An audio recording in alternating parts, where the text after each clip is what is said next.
আসসালামু আলাইকুম রহমতুল্লাহি ওবারাকাতুহু। আজকে আমরা নামাজের খুব গুরুত্বপূর্ণ একটা বিষয় নিয়ে আলোচনা করব। সেই বিষয়টা হলো, যদি কোনো ব্যক্তি নামাজের মাঝে ২ সেজদা না করে ১ সেজদা করে, তাহলে ওই নামাজটা তার হবে কিনা?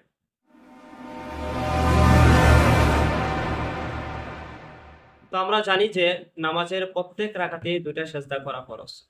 যদি কোনো ব্যক্তি ২ সেজদার মাঝে কোনো একটা সেজদা বাদ দিয়ে দেয়, তাহলে তার নামাজ হবে না। এ ধরনের ক্ষেত্রে নিয়ম হলো, যদি নামাজের মাঝে কোনো সেজদা বাদ পড়ে যায়, তাহলে যখনই স্মরণ আসে ওই সেজদাটা আদায় করে নাও। আর ওই সেজদা আদায় করে তারপর নামাজের বাকি কাজগুলা শেষ করে অবশেষে সেজদায় সাহু দেওয়া। সেজদা সাহু এভাবে দিবে যে শেষ বইটিকে তাশাহুদ করবে, তাশাহুদ করে একদিকে সালাম ফিরাবে, সালাম ফেরানোর পর ২ টি সেজদা দিবে।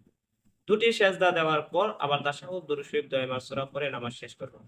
আর তবে যদি কোনো ব্যক্তি শেষ বৈঠকের আগেও তার ছুটে যাওয়া সেজদার কথা মনে না করে, অর্থাৎ নামাজের শেষে তার মনে হলো যে আমি কোনো রাকাতে একটা সেজদা করেছি, তাহলে ওই ব্যক্তির নামাজ বাদ হয়ে যাবে, সে নামাজটা পুনরায় পড়তে হবে।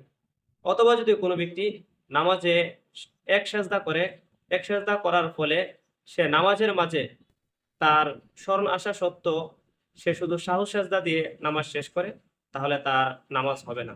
কারণ সেজদা দেওয়াটা হলো ফরজ, আর ফরজেও ছুটে যাওয়ার কারণে নামাজ বাতিল হয়ে যায়। নামাজটা আমাদের জন্য খুবই গুরুত্বপূর্ণ।